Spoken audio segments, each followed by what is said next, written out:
এবারে বক্তব্য নিয়ে আসছেন, যিনি আমাদের এই অনুষ্ঠানের জন্য এত কষ্ট করে বাংলাদেশ থেকে এসেছেন।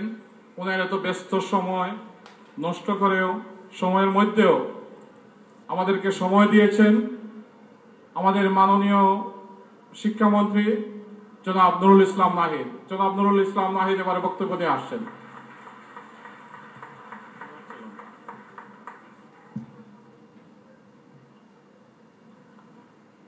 বিয়ানীবাজার ওয়েলফেয়ার ট্রাস্টের সম্মানিত সভাপতি জনাব মুজিবুর রহমান মুহিব, বিয়ানীবাজার ওয়েলফেয়ার ট্রাস্টের কর্মকর্তাবৃন্দ এবং ট্রাস্টের সদস্যবৃন্দ, honourable member of British parliament, বাংলাদেশের মান্যবর হাই কমিশনার, এখানে উপস্থিত সম্মানিত রাজনৈতিক নেতৃবৃন্দ, কমিউনিটি নেতৃবৃন্দ, উপস্থিত সম্মানিত সুধীমণ্ডলী এবং প্রিয় ছাত্রছাত্রী বৃন্দ, আসসালামু আলাইকুম।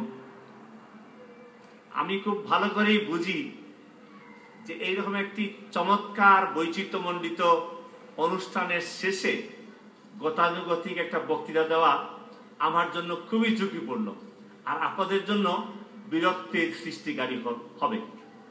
তবুও যেহেতু আমি এই সংগঠনের আমন্ত্রণে এখানে এসেছি, কিছু না বললেও সেটা আমার জন্য একটা অপরাধ হবে, আবার বললেও আপনারা বিরক্ত হবেন সেটাও আমি বুঝতে পারি। আমি মোটামুটি মাঝামাঝি একটা সময় আপনাদের নষ্ট করব, আমি আশা করি আপনারা আমাকে ক্ষমা করবেন। আমি প্রথমেই বলতে চাই যে আমি খুবই সম্মানিত এবং খুবই আনন্দিত হয়েছি যে এই ধরনের একটা অনুষ্ঠানে আমাকে যোগদান করবার সুযোগ দিয়েছেন, এবং এখানে সকলের বক্তব্য থেকে এই কথা উঠে এসেছে যে বিয়ানীবাজার ওয়েলফেয়ার ট্রাস্ট একটা সত্যিকার অর্থেই জনকল্যাণমূলক প্রতিষ্ঠান হিসাবে আমাদের সকলের সামনে আসতে উপস্থিত হয়েছে। আমি আমার সমস্ত অন্তর থেকে এই বিয়ানীবাজার ওয়েলফেয়ার ট্রাস্টকে অভিনন্দন জানাচ্ছি, শুভেচ্ছা জানাচ্ছি। আমি আশা করি যে এই প্রতিষ্ঠান আমাদের সকলের যে প্রত্যাশা সেই অনুসারে আর অনেক দূর এগিয়ে যাবে।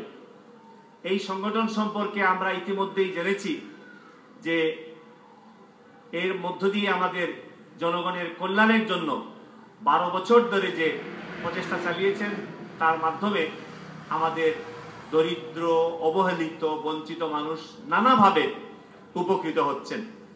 এখানে আপনারা একটা স্বল্পদৈর্ঘ্য চিত্রে দেখেছেন যে তারা আমাদের বন্যার সময় মানুষের পাশে দাঁড়িয়েছেন, তারা আমাদের স্কুলগুলোর জন্য কম্পিউটার কিনে দিয়েছেন, তারা আমাদের গরিব মানুষের জন্য আয়ের সংস্থান হতে পারে সেই কারণে রিক্সা কিনে দিয়েছেন, তারা আমাদের গরিব মানুষ যাদের ঘর বাড়ি নেই সেরকম মানুষকে ঘর তৈরি করে দিচ্ছেন। এগুলো আমরা সকলেই চোখের সামনে দেখলাম। সুতরাং তাদের এই ধরনের কর্মকাণ্ডের মধ্য দিয়ে আমরা দেখতে পাচ্ছি যে আমাদের গরিব মানুষের অর্থনৈতিক, সামাজিক জীবনকে অগ্রসর করা, আমাদের শিক্ষা প্রতিষ্ঠানগুলোকে, শিক্ষার্থীদেরকে উৎসাহিত করার জন্য, সমর্থন করার জন্য, সাহায্য দেওয়ার জন্য নানা কার্যক্রম তারা ইতিমধ্যেই শুরু করেছেন।